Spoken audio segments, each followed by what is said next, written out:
Hello ladies and gentlemen, welcome to the Fenix A320. We're just arriving here at Cape Cod and we are going to pull up here and pick some people up and take them back to LaGuardia, which is New York. Not too far away at all. It's a relatively short flight, and so this one will include a quick turnaround. So here we are.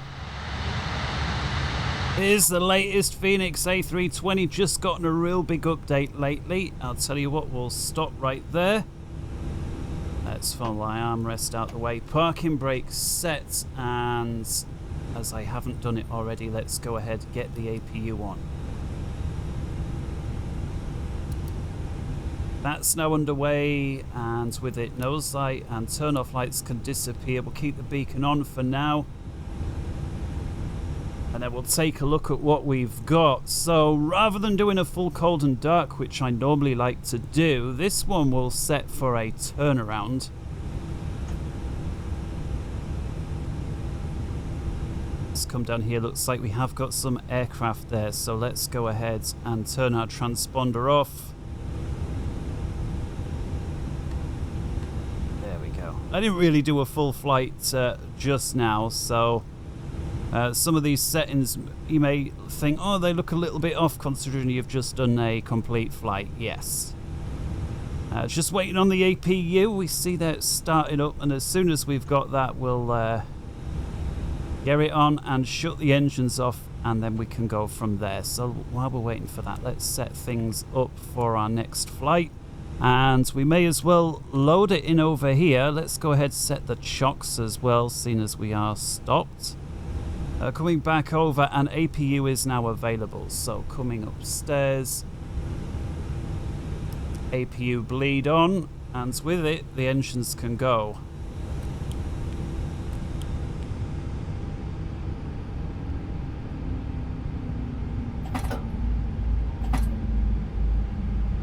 Engine shut down. There we go. Alright, so with that, let's get rid of the beacon, and we'll turn the signs off as well. While I'm up there, we'll keep the smoking signs on.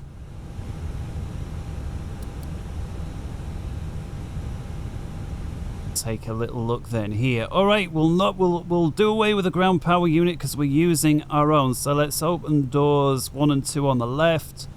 Let's put the stairs on the left, and we'll open the cargo and all of that good stuff on the right hand side. Right, let's take a look at the flight plan then. So coming in onto, I guess we don't even start there. Where do we start? Phoenix, my flight, here we go. My flight, import from SimBrief. This is, and I know I'm not the first to say it, and I'm sure won't be the last, the best integration from SimBrief I have ever seen. Of course, now they say there's a mismatch between the weights. That's fine. That could be that I'm set for... I didn't actually click to read what the mismatch was. I know they've updated the aircraft slightly to, I think, allow a few more passengers. Am I set for kilos? And if that's the case, we'll switch over to pounds. Units, yeah, we are set for kilos. You know I like to roll with pounds. So there we go. That's now set. Right, let's come back on then. So let's re-import. Yes. And hopefully this time, there we go, we've fixed the problem, if that's what you want to call it. Alright, so ground then. The aircraft looks like this right now. So we've got doors, cargo, all of that good stuff open. Just going to roll with the Phoenix livery today, just to make that nice and obvious to people. Mass and balance. Always weird, mass and balance. Usually hear weight and balance, don't you? Anybody know what the difference between weight and mass is?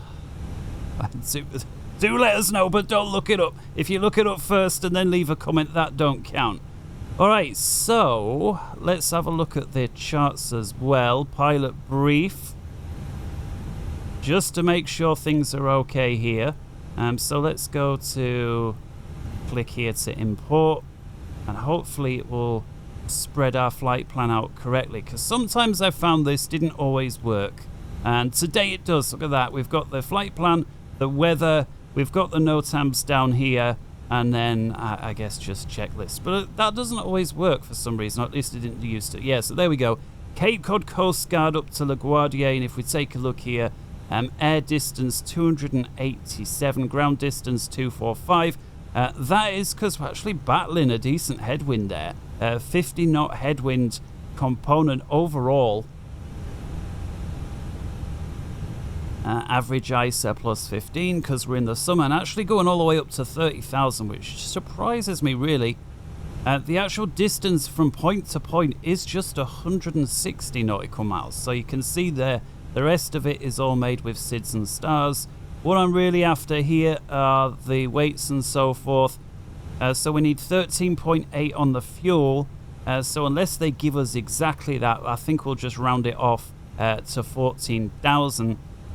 As you can see, lifetime live weather over here on the eastern, I have to really think there, the eastern US seaboard is, well, not looking very nice. Very wet and rainy.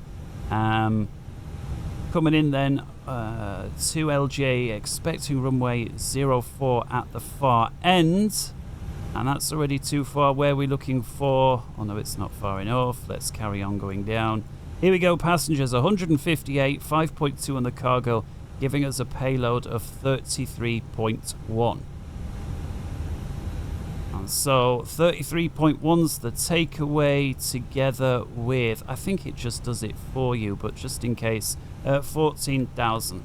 So let's come over to the McDo's. I'm going to use, I think yours, is it the ATSU airline operators menu, flight in it. Here we go, and then we can hit the request, and I think that bangs in what we've just loaded. I think I created this plan on SimBrief before.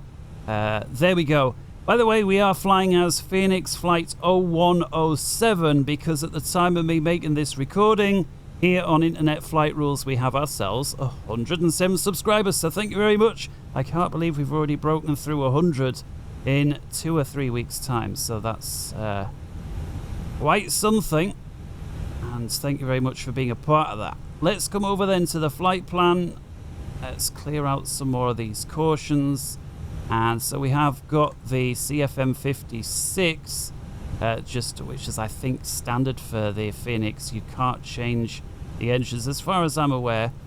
So let's go over to the init page then. We've got an init request, which I think just data links up to the airline headquarters. And that there looks good. Kilo Fox Mike Hotel to Kilo Lima Golf Alpha. That there is acceptable. I'm surprised it didn't fit. Does it not fill in all of it? I can never remember exactly how much. Not that it matters because we're going to fill it in ourselves. And so today I will fly FNX for the Phoenix. And again, 0107. So if you want to help us push that number up, you know what to do. Just subscribe. And I look forward to welcoming you aboard with the other 107 passengers that we've got. I guess you all cram in the cockpit somehow, don't you? Because we all fly up front together. And so, what was I after now? I am just going to, let me see if I can, there we go. Just ease off my track IR a little bit. So it will move a little slower, but I think it's a little less nauseating than someone just zipping side to side. So cost index 24, and again cruising up at 30,000 feet. 24. We are trending west, so evens make sense. 300. What said format error? Do you not just put the slash in? I assume it means the cruise temp. I used to put slash in and it would load the, or maybe I'm thinking on expect. You'd put the slash and it would load the temperatures in from the data link. I'll tell you what, let's just try and rig our own temperature in and see how it works. So I'm going to go for the top of the climb here, the TOC, and up there it's a positive 15. Now, I don't know, do you put in the deviation or do you put in the actual temp, which in this case is minus 50? Well, there's one way to find out. Let's start with the minus 50. That is accepted, so I'm going to go with that. Right, IRS in it. These guys are all nicely aligned. There is no drift. I can only assume there's no drift because being Airbus and modern and all, it will automatically correct any drift as and when it occurs. So winds will grab that through the data link. That I'm sure used to work. Little bit of a delay. I like that they factor in that little delay. Really makes you think, you know, they're sending off the information and here it comes. On X-Plane, the TOLIS specifically, it's almost instantaneous, which doesn't give you that. It's like the plane already knew. Clearly it does anyway, they're just factoring it in. Anyways, so there's the D, here's the F. So Kilo Fox Mike Hotel. Unfortunately, I've never had a working ATIS in FlightSim 2020. Never. And I've gone through settings ad nauseum. So what I'm going to do is use my app to grab the latest weather. Now, because this flight plan is so new, there shouldn't be any difference, but what I am going to do, just in case there is here we go. So our departure, we've got some significant weather in the area, so we'll have to take a look at that as well. But our departure here, according to this, is 2983 on the altimeters, and or altimeters, depending whether you're US or UK. Do you know, I hear it said that many times from this side and that side of the pond. I forget which is which. It's either altimeter or altimeter. I think altimeter is the US. Forgive my excitement there with the... Anyway, whatever. Right. ATIS. Kilo Fox Mike Hotel ATIS. Come on. Right, Cape Cod Air Guard Station, here we go.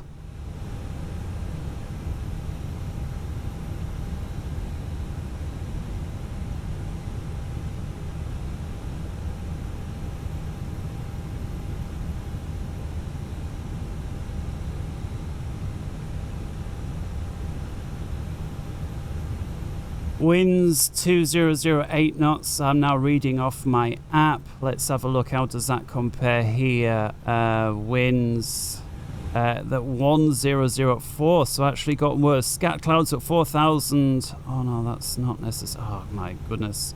Right.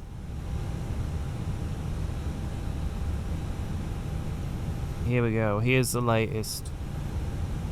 22 degrees, 2983, winds 100 at 5 miles an hour, 4 knots. Right, okay, so this here is the current weather. So I'm going to go with what we see here. And again, I don't think it would change that much, but regardless. So altimeters 2983, so let's switch from QNH to altimeters 2983. There we go. Does this sync across or not? No, it does not. There is a setting to do that. I clearly haven't pressed it. Nav your side, airport will push that up. We do need to start loading the aircraft if we haven't done so already. I'm telling you what, we'll use the tablet on your side to do it. I do like that there are 2 independent tablets on this aircraft, left and right. Most of the time, the tablets combine, I've noticed on Sim. So it's nice to see separate instances. And I've said it before, but I don't think I have on this channel. If you have a physical tablet and you click this button here, use external device, it just gives you a little link there. This is just a link on my local network. You can actually connect your tablet and control all of this from a physical tablet. I'm not going to do it because clearly you wouldn't see what I'm pressing. But what I will say is that then becomes a third instance. So my physical tablet would not copy what you see here. It would be like a third one again, but either one of them can control. For example, here, if we're going to go over to the Fenix page, tapped. I don't like that you have to import from SimBrief separately on them all. You'd think you import them on one, that's it, done, but not the case. There we go. So let's now go to mass balance, and there we go. Loads the aircraft. Real time 24 minutes is just a little long. I'm going to go for fast, which is 8 minutes. I do like you have that option. Instantaneous is just a little bit too, you know, too sudden for me. I always want to avoid that if I possibly can. This here is fine. So we're planning to take 158 passengers. We've got the cargo there, 5.4, and the fuel, 13.802, which definitely corresponds. I remember that. I was going to round that off to 14 if needed, but we'll take the exact amount. And so, yeah, here, I like this. We can see here the CG marker together with the weight slowly moving as the passengers get in, the cargo goes in, the fuel goes in, and values change bit by bit. It's a nice thing to be able to see. And let's get on now with the departure runway. So we know this here is current, winds 100 at 4, which means we need to be taking off in a runway ideally facing the east. Now, what have we in our flight plan?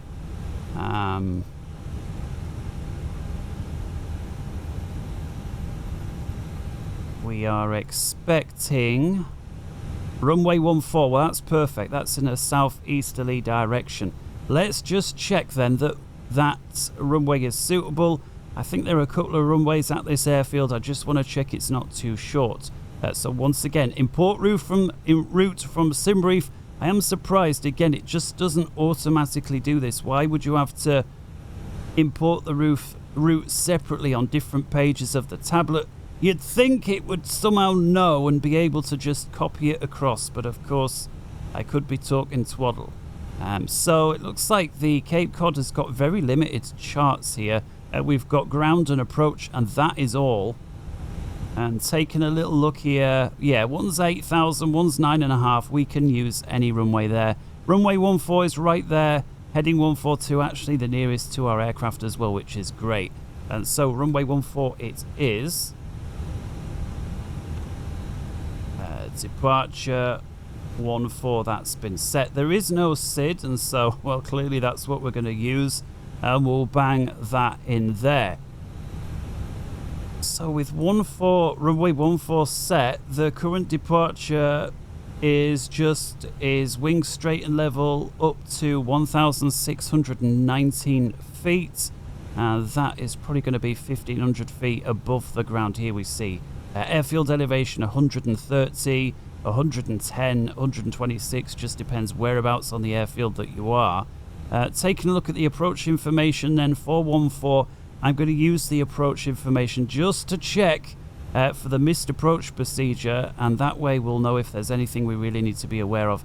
No ILS 414 is a RNAV style approach, and I'm going to star that in just so I have easy access to these two pages. I don't need anything else, so let's come over here. And so it's a climb to 600 and then a left-hand turn up to 3,000. So I think what I'm going to do to help remind myself of that is I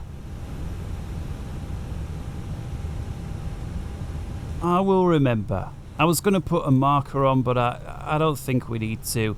MSA for the area, if we take a look here, 1,900 feet. And again, they usually add 1,000 onto the highest thing anyway. So as long as we're above 900 feet, ideally we shouldn't hit anything. See, there's a mast over there at 700 feet, but hopefully we'll be fine. Yeah, so I don't think we need to worry really about the departure per se. We can just take off, and provided we comply with this 1,600, we could just go direct to our first waypoint.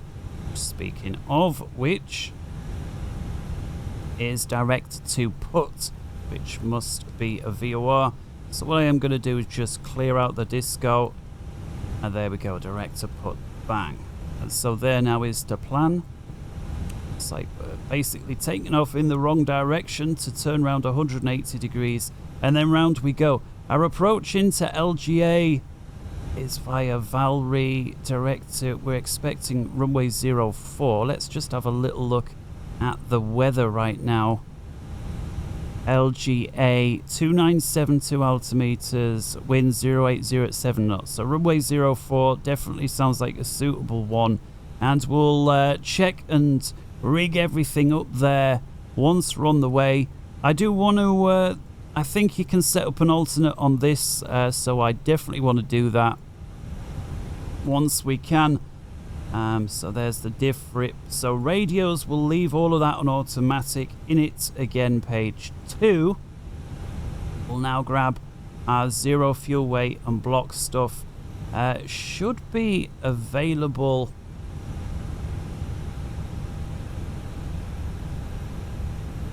in here, I think, without having to look at the charts. We haven't yet had a company message. Although I don't see, I don't see any company message. So let's grab it from your side. The zero fuel weight together with the block fuel. One thing I don't like is as I'm looking around, if I don't use my mouse, can you see it like keeps highlighting a screen sort of where the mouse is? I find it a little bit distracting, that little square. And then when I use my mouse, the square disappears. I hope that they can perhaps do away with that at some point. So here we go, zero fuel weight 124.2 with a CG 29.7. So 124.2 because we are in pounds. And a CG of 20, come on, 29.7. Bang.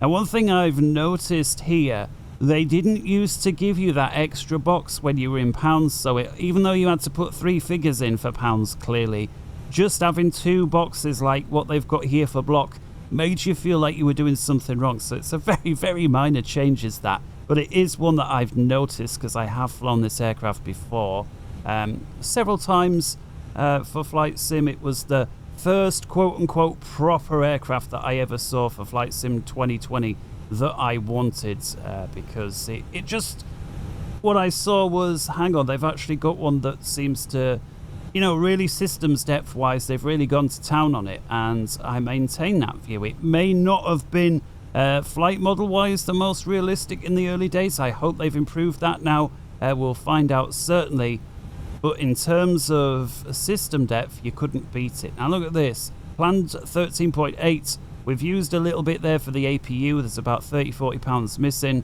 but we are still closer to 13.8 than anything else.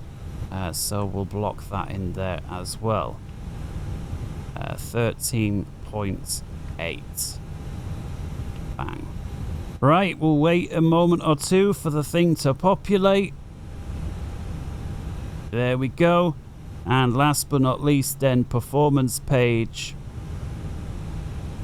And again, I'll use your side to do this. Aircraft is loaded as well, which is great, so we'll dismiss that. And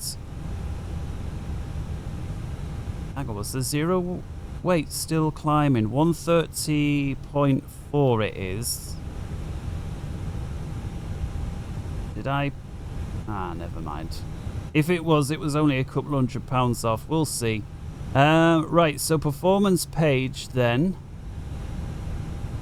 is, where are we? It's a separate page. The takeoff, the one that looks like a plane taking off. Right, Kilo Fox Mike Hotel, runway 05, runway surface is wet.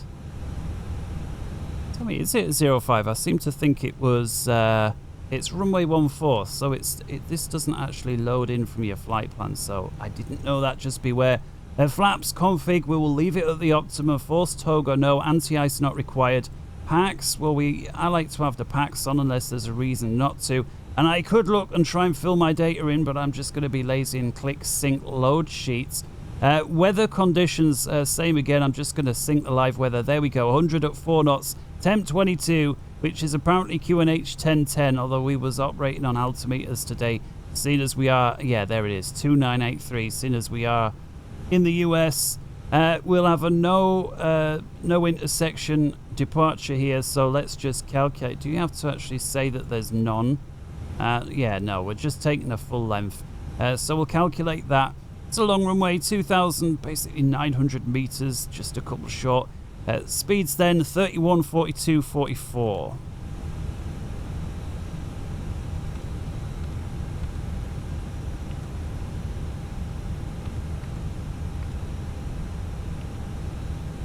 If we lose an engine, we'll be hanging on at 144. Takeoff shift, there is none. And I assume it gave us flaps 1. But I am going to double check. Indeed it did, with a trim stab down 0.1 units, FlightSim 42. Let's see if I can remember that. Flaps 1 / trim down 0.1. That's got in FlightSim 42. Do we just put the number on this one? Yes, we do. It's weird. Sometimes you've got to put the capital F in for flex. Other times it's just obvious. I don't know what Airbus is playing with there. So yeah, there we go. Departure information is in. And so we'll come back here on your side. Flight plan. Let's go to the secondary flight plan. Then we'll be underway soon as everything else is all said and done. So we'll copy the active. Now, if it all goes wrong, once we're up to 1,600 and some feet, we'll know. I will not go all the way to put. So we'll have here a new destination, which will be our departure. Kilo Fox Mike Hotel.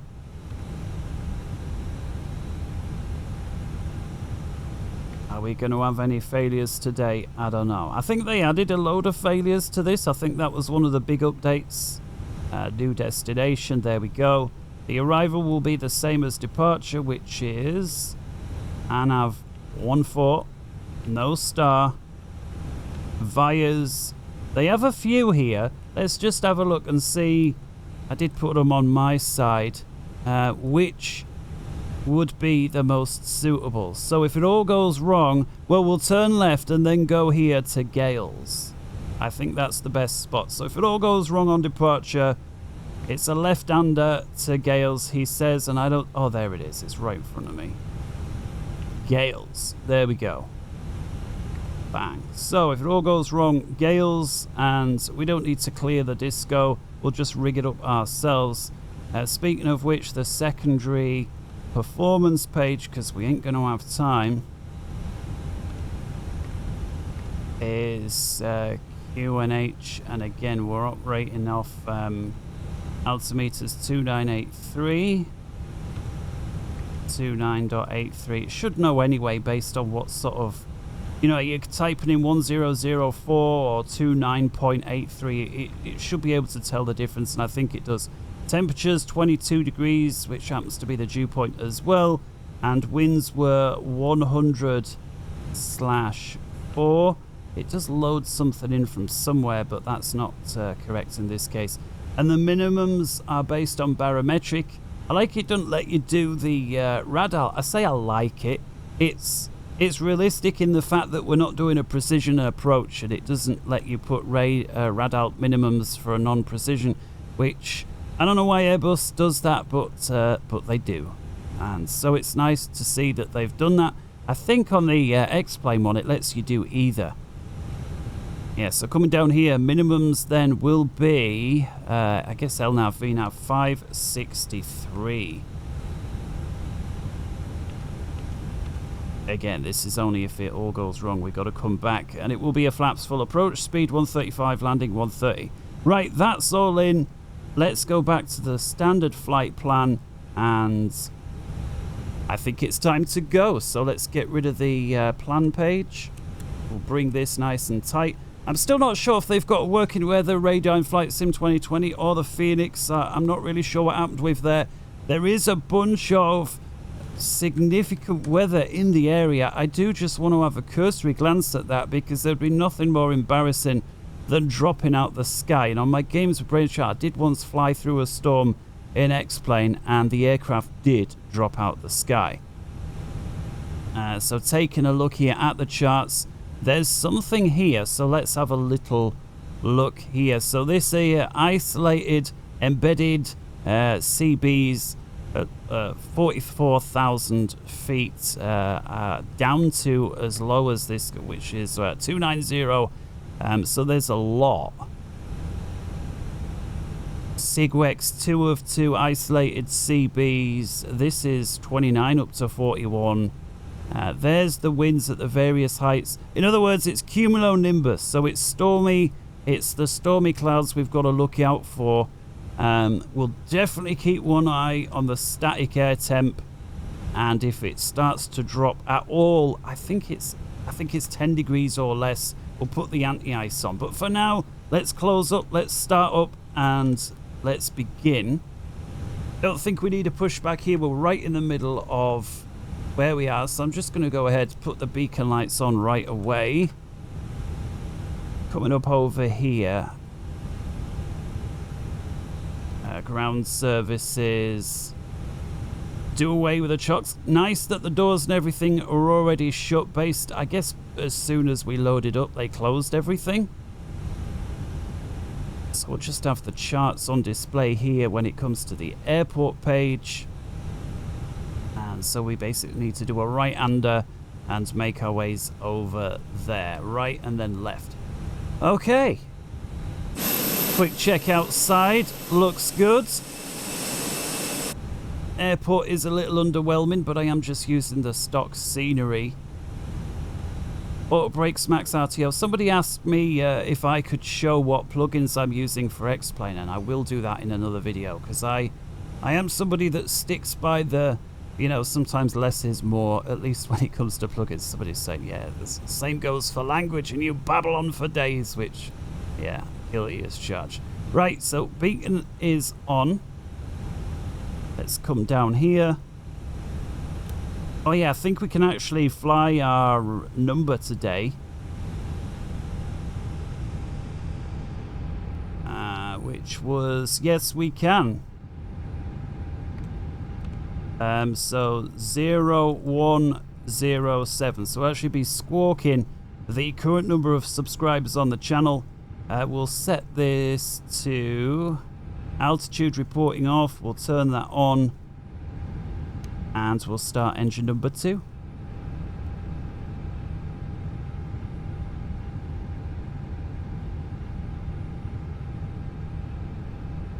Excuse the view there. Well, I just had a sup of my coffee. I should have just pressed that button there. There we go. Let me just finish it. Oh man, if you've got either big speakers or headphones, that engine, man. The bass on it is something else.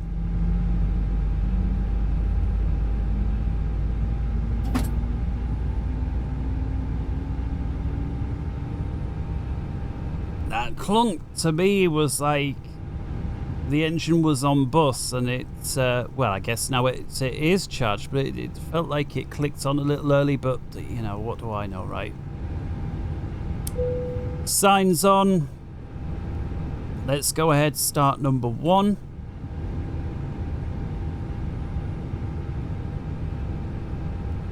And seeing as they have already been started, they only need to be running for like a minute or two before we can go.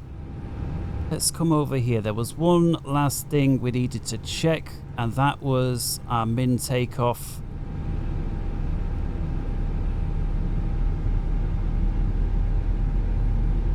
Where are we here?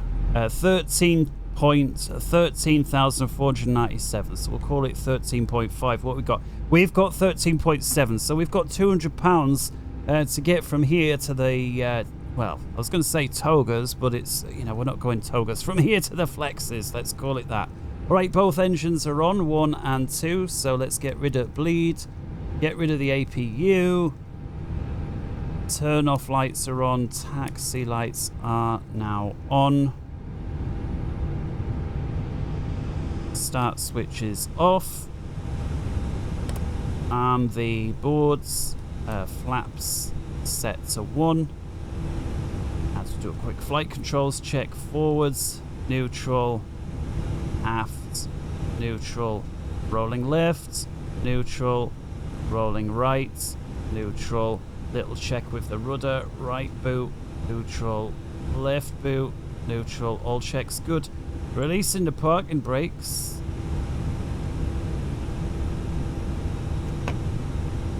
And let's go. So I realised I was using my mouse there to drag the view around, which is what I normally like to do, but I just find the camera controls in FlightSim 2020 not very intuitive, and so that's why we're using the track IR. It's not something I like to make a habit of doing. Let's just start the clock just so we can verify we have had the engines on for a while.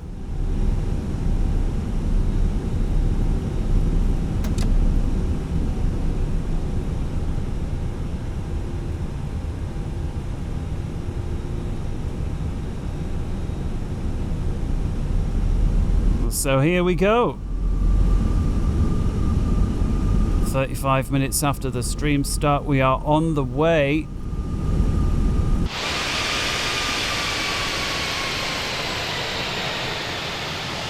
Actually,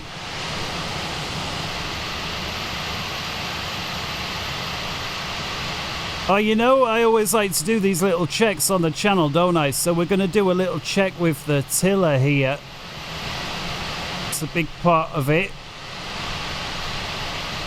And so when I say it, so first off, let's see, actually, do we get an animation inside? Yes, we do. So we have got there the animated tiller. So I'm going to jam it side to side. So when I'm jamming it, there's almost a slight delay in the animation there, but I guess that's about as quick as you could physically move it like that. So I'd say this is like a split second behind what I'm doing, but it's still pretty quick.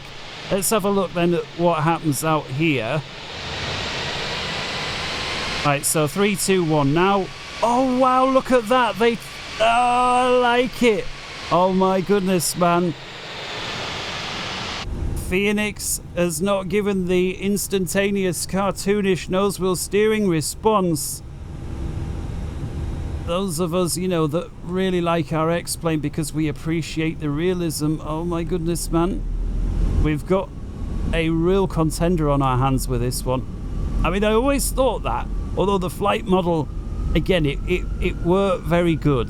It just wasn't. And all the Airbus pilots that you saw making videos saying, oh wow, it's amazing. I mean, they were referring to the system's depth. You never heard anybody criticize it. And then every time there's an update, they say, oh, they've improved this, they've improved this, they've improved this. And you think, yeah, but what happened with it was all amazing to begin with. And then you realize they only ever say it's amazing. And again, I'm not necessarily saying that's the case for everybody, but the 2 or 3 big channels that I saw that are real pilots flying it, that used to be on X-Plane, that sort of realized, you know, we get a bit more money if we do it over there because there's more views, generally speaking. I really shouldn't slag them up, and I hate being like this, but come on, man, it was obvious. Anybody could see that the flight model, at least to begin with, was terrible. And again, I've not flown this update, so I can't say, and I've not watched anybody's videos on it, but it was terrible. And I know a lot of it was improved. You know, I did a video on and this is one thing that I did really give props for Fenix, right? I did a video on my old, I say my old, it's not old, it's just I've not done anything there. It's mainly a DCS, well, it is a DCS channel, DCS World. Fox 3 simulations, and I flew this aircraft coming into land at Rio de Janeiro, and I said the video was titled What I Love and Hate About FlightSim 2020 in One Final Approach. And it was, you know, the graphics look great, the lighting, the weather and so on, but there was like 4 or 5 really big problems with the flight model. And you know, you get some idiots that don't know anything that just sort of blame you. But then here was the thing. There was a big update to the Fenix, I don't know when it was like 2 or 3 weeks after I did that video, and every single problem that I highlighted in that video, every single one of them was addressed. And so clearly there was a problem before and after. And, you know, so those guys that were just saying, no, there's nothing wrong with it, it's perfect, you know, they don't know, I say they don't know what they're on about. They do know what they're on about. They just know which side of the bread, which side of the bread's buttered, don't they? Let's be honest. Anyway, back to the thing at art then. And hopefully, you know, you come here thinking it may not be the biggest, it may not be the most slick video with any, you know, it's real time. But then in return, you get how it really is. There's no cuts. There's no, oh, this didn't work out, so I'm going to just delete that and shoot again. You get to see what it is. And so if the module's good, bad, ugly, whatever, you see it for real. Anyway, here we are. Just realised we didn't give our initial climb in, so let's just go up to 5,000, which I think was the hold. We'll wind up the engines, we'll start the clock.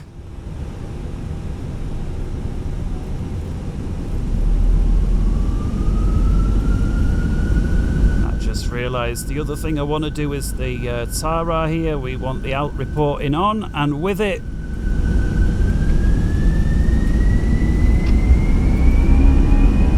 manual thrust. We've got SRS, and there's flex. Climb blue, nav blue. I'm using the rudder, and I'm just going to tell you, because this was something else. Oh my goodness, the rudder feels brilliant. The rudder in FlightSim 2020 was always such a joke. It feels really, really good. There's V1, there's rotate. It was always a joke hurtling down the runway. And again, look, those of you that have never flown anything or any other sim, I don't care what you... I'm sorry, I don't care what you think. You've got nothing to compare it to. But whether you've either flown other sims or real aircraft, or ideally both, you'll know that the rudder was off, and it now feels brilliant. So here we are, we're climbing into the weather. I do want to see, if at all possible, we've got a working weather radar. We've turned everything off on here, I beg your pardon. And it should be showing my side. We see here tilt +1. There's just nothing showing. Now, it could be that this rain cloud, that there's nothing there, but I'm not so sure. We're all ready to reduce from flex to climb thrust. Perfect. And we have ourselves... Let's see what the company's got to say. I mean, you wouldn't really be doing this at this stage of the flight, but come on, it's Airbus, man. Wheels up, coffee table out, after takeoff checklist complete. Right, the McDoos, the Atsus. Yeah, is it the airline here? The received. Here we go. Oh, it's a final load sheet. So, yeah, this was, you know, did any passengers last minute not make it? All that sort of stuff. And yeah, we'll just accept. Passengers 158 plus 3. Guess what the plus 3 stands for? It's actually why, I don't know if you've ever heard on those emergency communications, they talk about souls on board. Do you know why that is? It's so there is no confusion between crew, air crew, cabin crew, passengers, all of that. It's just, no, there's this many people in totality. Right, let's clean up. We're accelerating through 200 knots, and we'll assume now we've been cleared right on up to 24 because we were on a SID. I just wonder, where's all the cockpit light coming from? Sorry, because if we look up there, the dome light is not on, and if we look outside, it's incredibly dark. So why is the cockpit so bright? Not counting the screens and the displays, just where is this bright light coming from? As you see here, it's literally brighter inside than it is outside, and there are no lights on. And again, to prove the point, let's go and set dome light to bright. There we go. There's the dome light for bright. Off. Sorry, that was dim. There's bright. Dim, off. So again, so yeah, it's weird, isn't it? Like one sim nudges forward a bit this way, the other one nudges forward a bit that way. And I have to say, right now, X-Plane has definitely got it when it comes to lighting and shadows. For whatever reason, this one does not. In fact, let's just press the F key. It's the quickest way to reset my view. All right, we're continuing to climb up then. And again, I do love the difference. Oh, we don't want speed brakes on. I just wanted to disarm them. There we go. Again, I love that there is a difference between the sims, and a lot. Because otherwise, we'd only all ever fly one sim all the time. Let's get rid of the turn-offs. Taxi light can disappear. Wing light can go. Are we through 10 yet? Not far off, but we're not. Definitely going to get rid of smoke and signs. And we're starting to bust through the clouds there. There was a bit of definition there, which looks really, really good. And I'm just going to assume all the way up to 30 now, which is our cruise. There's 10. And so with it, Landing lights can disappear. Not that anybody could possibly see us anyway in this weather. Good job that we do have our working TCAS there. See an aircraft less than 10 miles away from us, but it is 6,000 feet or so above, so not really an issue. We are now pitching over to accelerate, and it looks like, well, it's a pretty high speed there, despite the cost index not being the highest, despite the weight not being. Cost index of 24, Airbus is actually electing to climb at about 309 knots, which is quite something when you consider the gross weight is just 142. I'm not going to say why it is. I'm not going to say why it is. All that I will say is, if I was to pause the screen, if I was to zoom in a little bit there, just so everybody can clearly see all the instrumentations. In fact, I'll just pause the track IR. I'm going to say, the clue is somewhere on the screen there. I'm going to give 10 points to the first person that can tell me in the comments, why is the Airbus electing to climb at such a high speed when the cost index is just 24? Some pause. Let's carry on. So it's not the longest distance in the world to LGA. In fact, if we zoom out, we see our final waypoint is only a bit over 120 miles away. So we're going to start looking up. Now, I really like the river visual, the expressway visual into LGA. It's been a long time since I've done it. And so if the winds are still, you know, not too, unless it's like a 15 knot tailwind or something daft like that, I am going to go for the river visual just because I like it. So coming over here to Navigraph, Cape Cod we're no longer interested in, so coming over to LaGuardia and ground charts for 10.9, so we'll certainly start this one. And so yeah, the expressway visual, for those that don't know, brings you in on this runway here, runway 31, and it lets you, it's a good excuse to fly low over the city. And if you've ever seen passengers do it, they're always on the left hand side particularly, are treated to a real nice view of Manhattan. So yeah, we'll go for that. We've got our arrival, and let's have a little look. So no, I'm looking for something, if there is at all, at a waypoint that looks a little bit like Valerie. So there's one, this particular one here. So this is where, this spot here, I can draw this, I think, can't I? Yeah, there we go. Is where we are, our flight takes us to, that spot there, Valerie. I'm sure you could change the cut. Yes, we can. So I'm going to, green, I think, just shows it a bit better. There we go. He says, so Valerie. Do we go via any of these? No, just straight to Valerie. Okay, so from Valerie then, I think I'm going to hook up with the Harp 3 arrival and continue it from there. Whoops, now I wanted to use my hand to scroll, so I'm just going to have to rub that off. By the way, I love this feature to just be able to draw on the charts. So I'm going to star the Harp 3. And then when it comes to the approach page,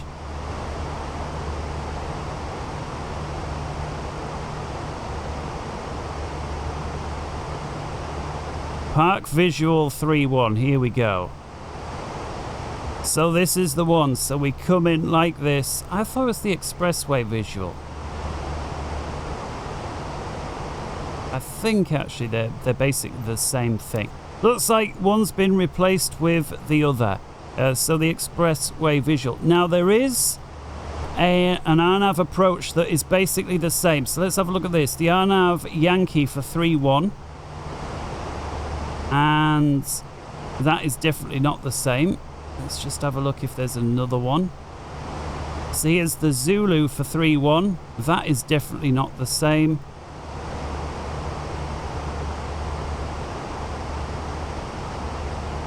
Localizer 3.1 won't be. And here's the X-ray for 3.1. Look at this, the X-ray, so the RNAV X-ray for 3.1, you take a look here, is basically the same as what we're going to do. So I'm going to click in the RNAV X-ray 3.1, and it's going to give me a little bit of guidance, but just in case the weather. Speaking of weather, look at the clouds. Again, I guess FlightSim is best not really using the zoom. That's why they really limit the zoom. But yeah, they do look very CB-ish like. And again, in the absence of a weather radar, we were pretty lucky. Definitely look very different to X-plane clouds. I much prefer the darker definition in FlightSim 2020 of some of the clouds. But overall, I would say a lot of it is down to taste. I still think overall FlightSim 2020 has the edge on the clouds somehow. These little, especially these little tufts that are sort of by themselves, they look a lot better than the X-plane ones. This thing up here, I think, looks not very good at all. This layer of clouds just above us, but again, it really is swings and roundabouts here. But I still think FlightSim's got the edge overall.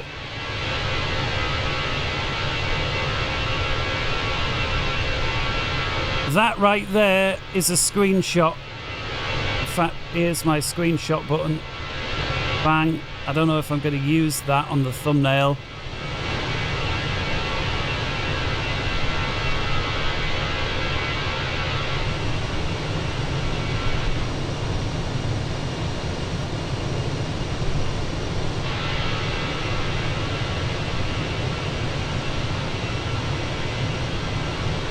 Or perhaps that is a screenshot. And then we'll resume with our mission. Bash. Right, back inside then. Oh yeah, we're through the Q&H, so let's pull standard. And we'll release the passengers now as well. And everything up there is set for cruise. The sounds, by the way, in this, the air rushing over the cockpit, in my experience, it's a little bit higher pitched. It's more like... Right, we've got our sends. Okay, so I love this. The discrepancy between the two, just because we're not synced up there. So that's great. We've just switched over to Mac. And it looks like just 100 miles or so to go. Yeah, so as we were saying, so the Harp 3, we're then going to use the RNAV X-ray 3.1 for the purposes of navigation, but we will be flying the visual for 3.1. So if we come over to the stars now, we've just got what we need. So the airport page, the Harp 3 arrival, the RNAV X-ray, and the Parkway visual. Take a look. The visual does actually take us over this point here, Paku. And if we take a look at the RNAV X-ray, that's actually the first point there. The Parkway visual actually begins before. I think the only difference between the Parkway and the Expressway visual was the Parkway visual takes you over Prospect Park. The Expressway visual sort of began around where my mouse is. So you could swing around the Hudson River and join the Expressway visual. And it would appear that you can't do that anymore. I guess you could get or come down the Hudson and then direct to, you know, Shea or whatever. But at least procedure-wise, there's no such thing. All right, so let's go then. So let's start with, I think you got to start from the runway anyway. So flight plan. Let's get the plan up there. I'll drop the range back just a tad. We'll scroll through. So there's Valerie. Here's LGA. Arrival. And so, yeah, we actually do start with the runway itself, the approach. So there's the RNAV X-ray 3.1. That's the one we said. That's been selected via the Harp 3. Transitions. We're not going for any transitions. Traffic. Interesting. Wow, look at this. Our TCAS has just got triggered by some real-world traffic. There's actually an aircraft. Now look at this. This is, do you know, I've been able to show this. This is, look at this, the TCAS. The autopilot is automatically taking on the resolution advisory. We are climbing up flight level 300. I've not set that. That is the TCAS doing it to avoid the traffic here that is now right in front of us. Where is he? I'm not seeing him. Oh, there he is. Beautiful. That was incredible.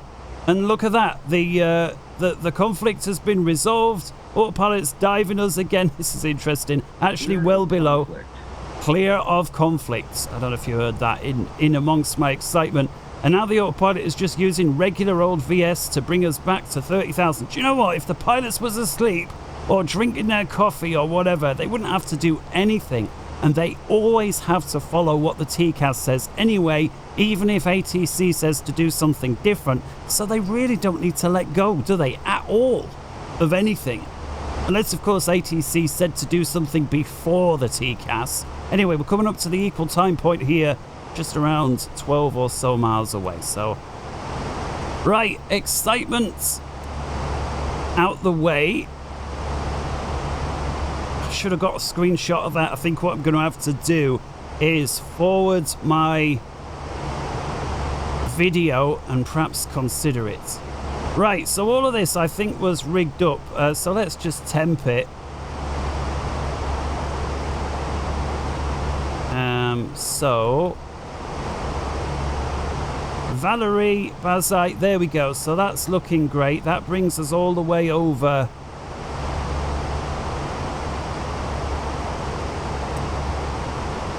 There's LGA itself. Now here's Pacu. So see, this particular arrival doesn't bring us to a suitable spot,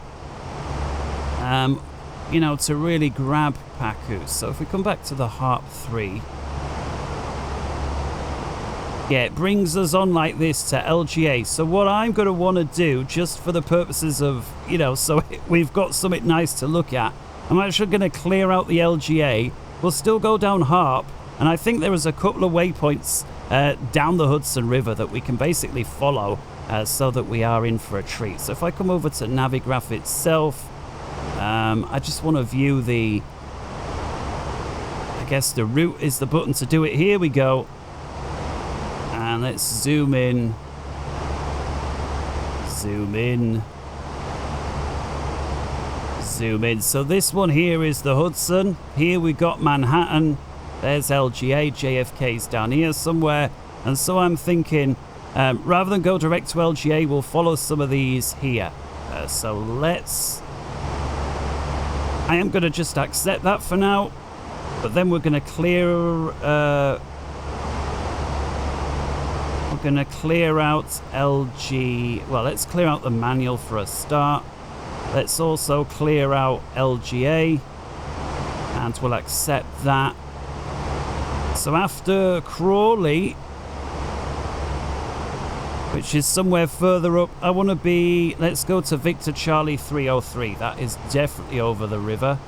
Victor Charlie 303. I want to make sure we don't forget our top of descent. Because it just says decel. There's no real message. So there we go. There's Victor Charlie 303. So we see it's only a few miles off to the side. Is obvious. We'll consider that. We'll continue rather down Victor Charlie 280. It's just a little too close to the buildings there, so I think we'll go Victor Charlie 290. It'll also benefit us for our view as well, providing we're not totally socked in. So Victor Charlie, what was it? 290. Bang. Right. Looking good. So then scrolling down, we've got one right there. This must be the Statue of Liberty. I can't remember now if it's Ellis Island or Liberty Island. It's I seem to think it was Ellis Island, but apparently not. Anyway, whatever. There's clock. It's a good one. There's actually a waypoint round here called Apple somewhere, which makes sense, right? Because New York, the Big Apple. But let's go via clock. C-L-O-C-K. Bang. And there's 2 clocks. It's going to be the one that's 91 nautical miles away. So there we go. That's now connecting up quite nicely. Looks like... I don't think we even need any more. Let's rig that up there. So clock straight on to our initial waypoint. So I'm going to clear out the disco, rig that up, and boom, all sorted. Swings round all the way in. And again, we will be going visual at the end. So once we really got a good visual, we'll disconnect and do it ourselves. Did I accidentally press? I must have done. Anyway, all right, so that's that done. So let's take a look at the performance now, seeing as we are getting pretty close approach-wise. And what I'm going to do is just...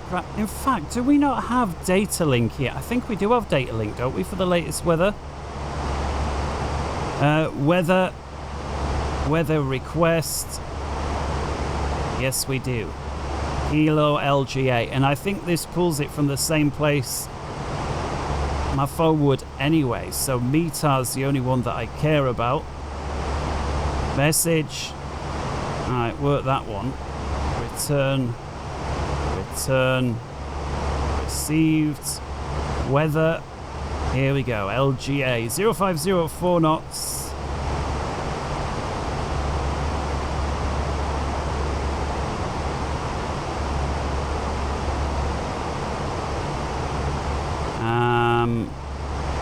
Broken overcast. Temps 22, dew point 21. So whenever you see those numbers close together, that usually means it's wet. And altimeter's 2973. That's been accepted nicely as well. And the minimums when it comes to, and I'm going to take it for the RNAV.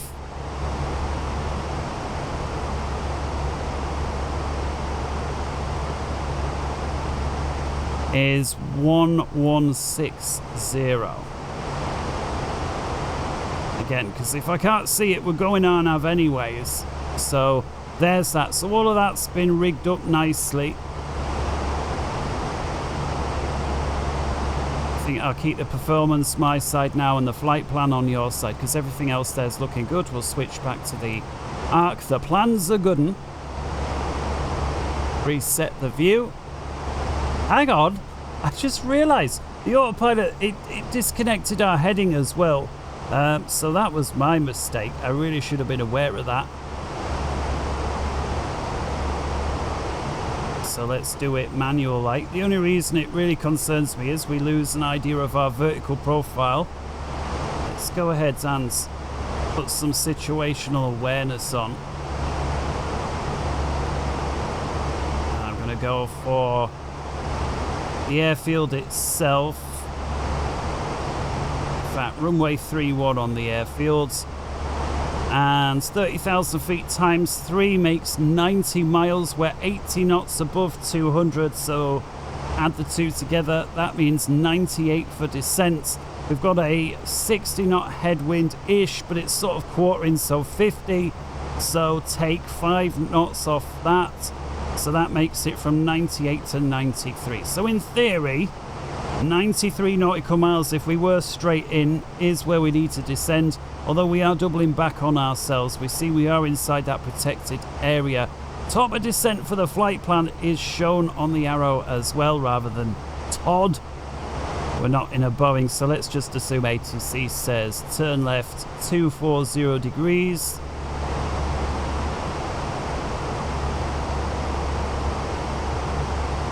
And then direct Valerie.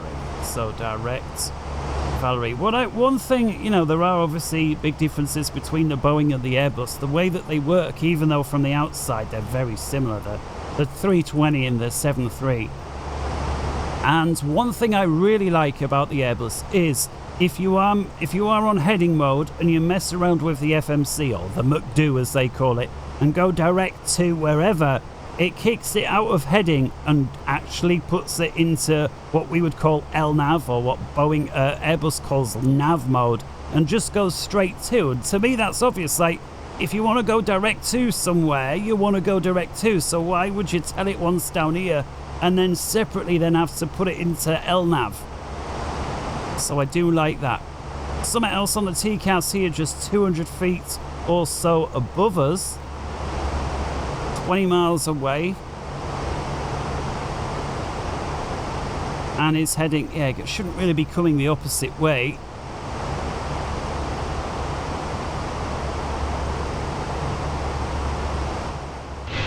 Let's get a little bit of a cinematic before we go down.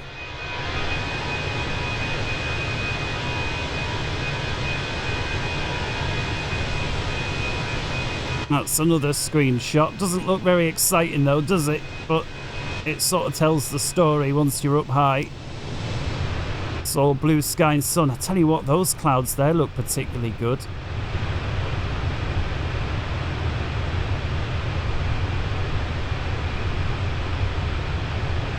I like it. I mean, when you zoom in, there is this very weird, I don't know what you call it, effect. Those wondering what my settings are, I've got the RTX 4090, which means, and I think this goes for all 4000 series graphics cards, you just set everything to maximum and then it automatically tones it down depending on what your target frame rate is. And I think my target frame rate was balanced, if I remember correctly. So, you know, if your computer's capable of more, it will in the background just increase everything. And even if you've got everything set to high like I have, if the frame rate starts to fall apart, it will automatically lower everything. So here we go now. We've got the decel message. We see it's dropping away beneath us. I'm purposely going to just let it drop a little low because I want to see where we are here, progress page.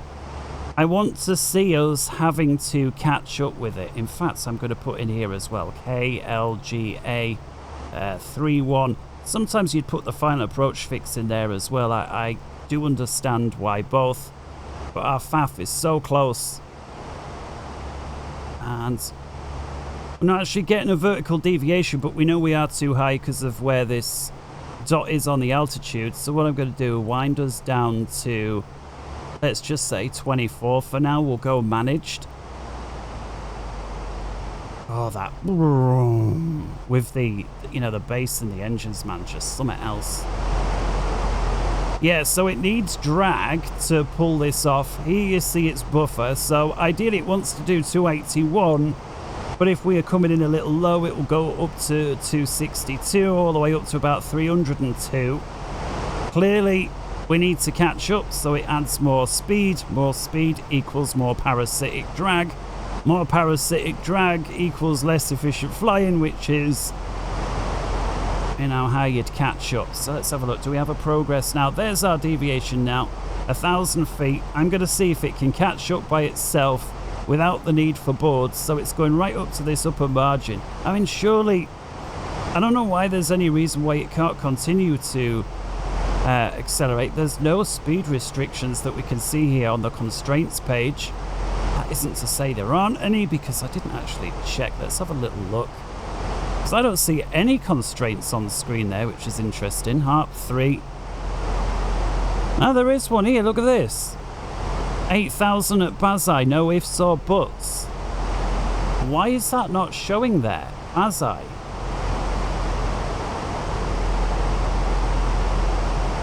Let's have a look here. Flight plan. Bazai. It's not even showing here. I do not understand. Why is there... Hang on. Here's where I find out we're not a turbojet. Oh no, we are turbojets as opposed to props, right? Expect 8,000. Or we're just going to carry on descending. We are now at 2.4, so let's keep dropping this and we'll keep going down all the way down to...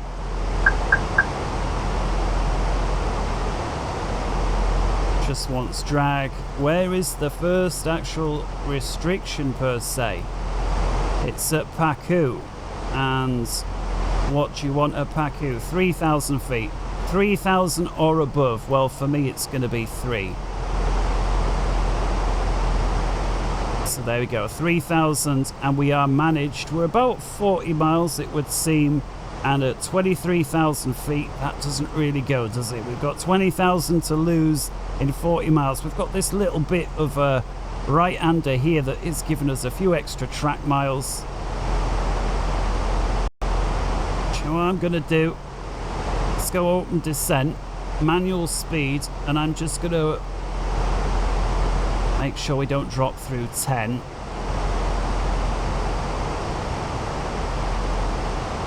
See how fast we can get the thing to go. And as we are now heavy on the descent, wing lights on, seat the passengers, turn off lights come on.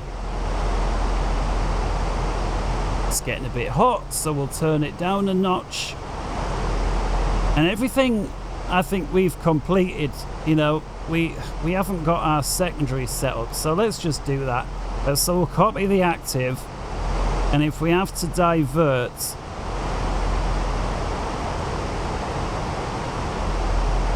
it's gonna be, you know, from the missed approach. So Greco, new destination. Let's just fill it in. I never do this normally, but let's just do it. Pilot brief. I'm not sure exactly when in the flight you'd fill this in, but it's going to be sometime after your departure when you realize you don't need to immediately come back to base. So here's our alternate then. It's direct to Park and then the Hyper 8 into, I think that's Washington actually. That's a new destination, KIAD. So from Greco, next waypoint, and it was Park, right? P-A-R-K-E, that's a direct as well. P-A-R-K-E, direct to. Bang. It's going to be the closest one. And then from there, whoops, return. Now this is the, we are on the secondary here, right? Secondary flight plan.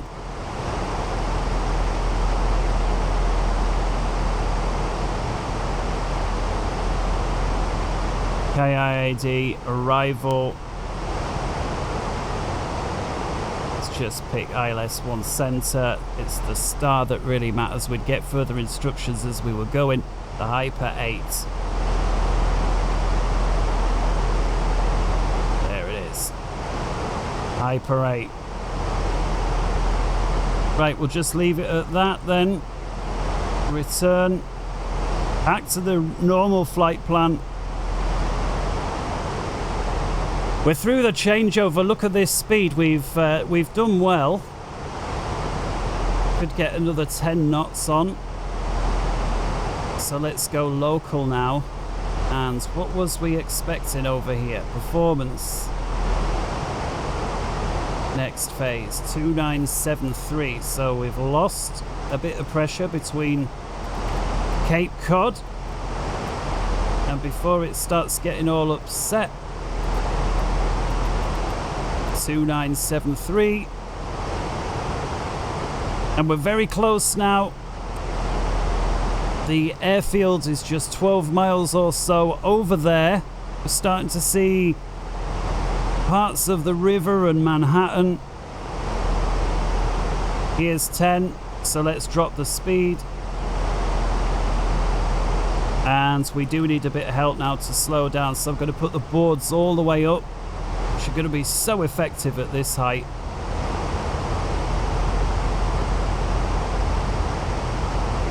And no, let's go open descent. 3,000 open descent. We are at 10,000. I guess it's going to be most efficient at 250, but we will try and reduce to 240 as soon as possible. So we've got our 2 or 3 custom waypoints we put in here. We are now slightly dropping below 10, so let's go ahead with the lights. Landing lights are on. Everything there is on.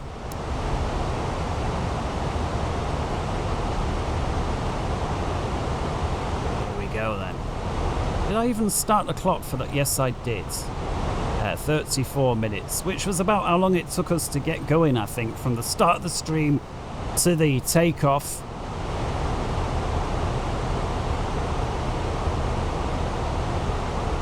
Some very low-lying cloud, and we have caught up with our vertical profile, but that's fine because I want to continue dropping through because I want to actually see beneath the clouds so that we've got something other than clouds. I haven't loaded this up ahead of time, so there may be a little bit of lag. We'll have to see how it is. Part of the test. Auto brake medium then.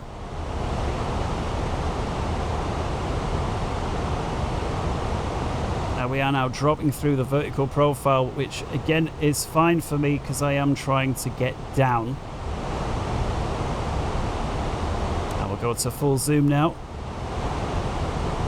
And I can't remember on this particular model of the Airbus if you need the landing system on or not, because it used to be it was an ILS thing only.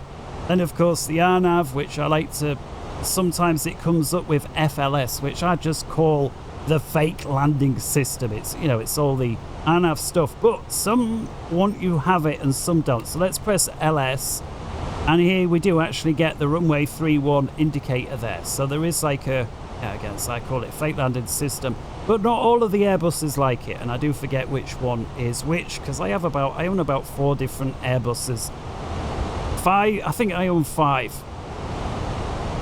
I've got the 320 in FlightSim, I've got the 321 in X-Plane, I've got the A340 in X-Plane, I've got the A310 in X-Plane, and I think actually also in FlightSim, they made an A310, didn't they? FlightSim 2020, so maybe even another one. And of course the A350, how could I forget? Right, here's 3000, so let's put the boards away. And I'm going to reduce speed as well.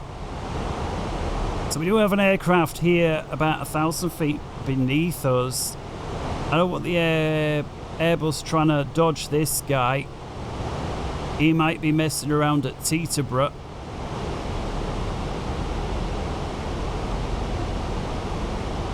Any speed restrictions here? Not yet. Let's just put the chart up on my side there. Oh, there we go. There was a glimpse of Manhattan.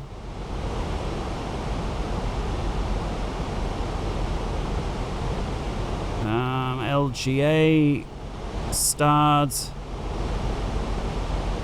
and the RNAV. There we go. Zoom in a little bit. So there is a 180 at Shea. We're not too far away. So I'm going to go managed. No, no, no, don't accelerate, man. Don't accelerate. I want you to slow down.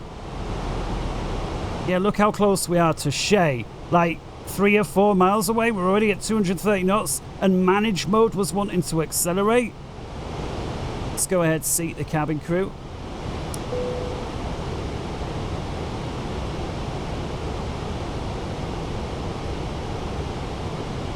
It is cloudy.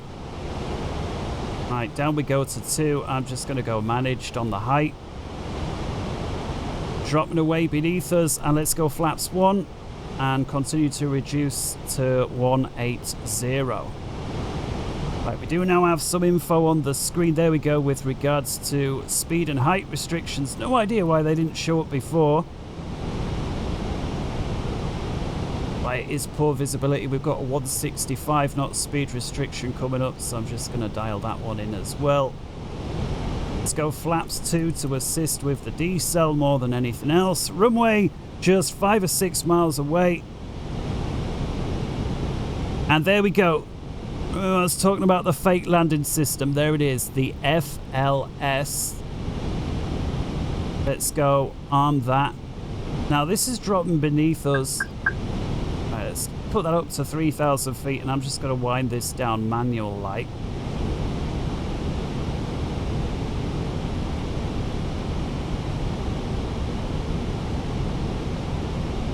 I got to put the gear down to help slow down. 2,500. Check. We do got a visual with the airfield there straight ahead for miles, but we've got to swing round. Why is this completely disconnected? So there, I don't know why. Army the approach completely booted out our LNAV, so to speak. Right, let's go once again. So we overshot our procedure a little bit. Boards are away. Let's go flaps 3. 100 above. Yeah. Traffic. Traffic. We're ignoring that. Boards are armed. Look how tight this bit of room is here that I've got to work with. Right, we've corrected. And I'm now following the, at least laterally. Don't want to drop through. Let's go flaps full. Yeah, look. This is where you would like just one more level of zoom for the Airbus down to 5 like you can in the Boeing, because I mean look at that, you can't decrypt that. I mean thankfully, you know, we know what to do with regards to the guidance and everything, but why, you know, why wouldn't they just let you zoom in one? I find it bizarre that they just actually don't let you do it. Right, don't get too low.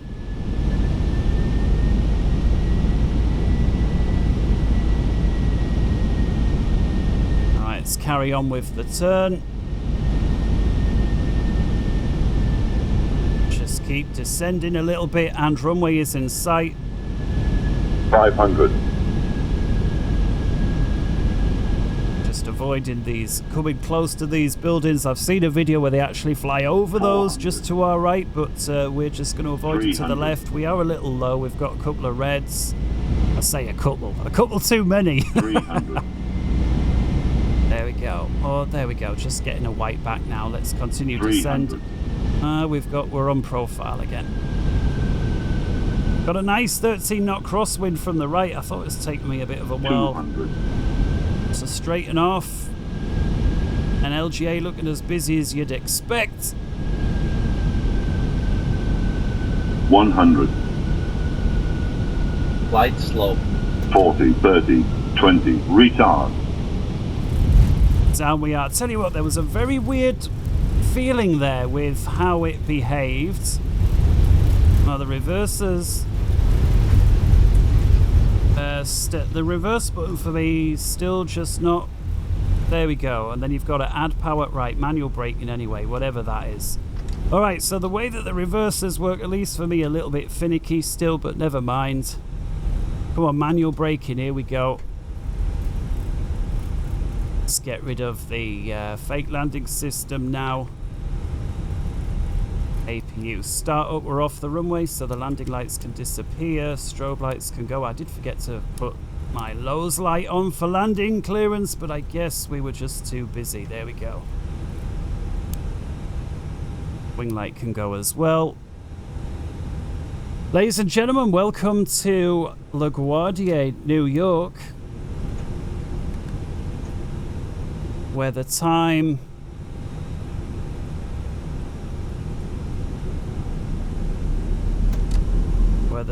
is, well, it's 12:18 Zoo. So what's that? So the time must be about just going up to 20 past 7. I do believe it's 5 hours that New York's behind us.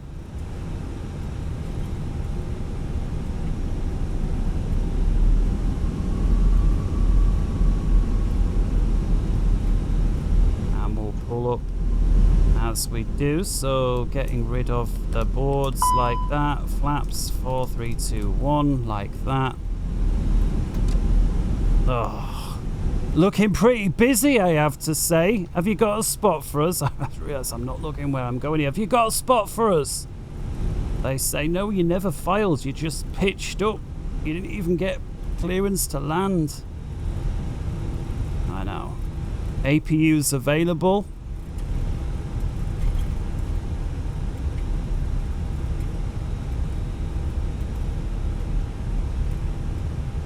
Flight directors off.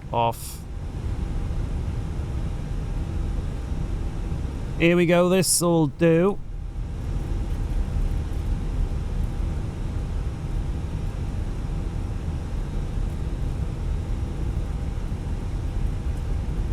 So turn off lights and taxi light disappear.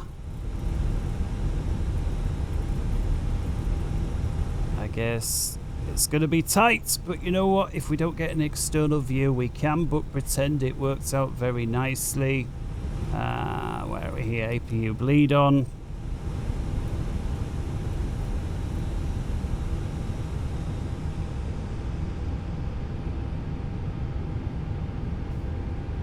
And the guy says that's close enough, so we'll take that. So we'll come to a full stop, squeeze the brakes, parking brakes on. We'll unlock the door and shut down 2, 1. It was unlocked, right? Yeah, there we go. Turn the TCAS off all the way. And with that, here we go. So beacon can disappear. We'll leave the nav lights on for now. Seatbelt signs can disappear. Oh, look at this. Are we getting... Oh, this is new. Not seen this before. Is that for me? Aye, somebody's on the ball. Oh, and the door opens as well. I never knew it did that. And so don't tell me, are the passengers going to unload as well by themselves? I'm like a little... Oh, look at this. Arrived, commenced deboarding. It's a yes, no. Yeah, you go ahead, deboard. Well, with that very exciting end to the video, I do hope you enjoyed that. Let's turn the nav systems off. 3, 2, 1. Turn a couple of other things off now. The APU bleed can disappear. The nav lights can disappear. The smoking lines can disappear. We'll disarm the emergency exit lights as well. Cruise supply can vamoose. Let's just grab the external power for now. The APU with it can disappear. And with that, I think we are about done. So until next time, wherever in the world you may be, good morning, good afternoon, good evening, and good night. From me here, somewhere at LaGuardia, New York. Take care. Bye-bye.